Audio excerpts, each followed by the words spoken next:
खबरें शोबिस की रंगारंग दुनिया से। आपको बताएं, पाकिस्तान शोबिस इंडस्ट्री की खूबरू अदाकारा माया अली के ब्राइडल शूट ने फैशन की दुनिया में तहलका मचा दिया। हाल ही में अदाकारा माया अली ने photo and video sharing app Instagram पर अपने ऑफिशियल अकाउंट से अपनी चंद तस्वीर और वीडियो शेयर की, जिसने फैशन की दुनिया में धाक बिठा दी। पाकिस्तानी अदाकारा उर्वा हुसैन के साथ ही अदाकार शहरयार मनव्वर के साथ रोमानवी अंदाज के सोशल मीडिया पर चर्चे होने लगे।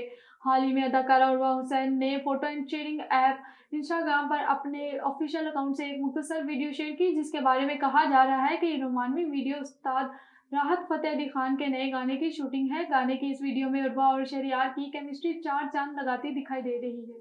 मदीहा इमाम को बोल्ड तस्वीर शेयर करना महंगा पड़ गया। मदीहा इमाम इन दिनों अपने शोहर के हमरा नेपाल में मौजूद हैं, जहां वो सैर व तफरीह से महजूज हो रही हैं।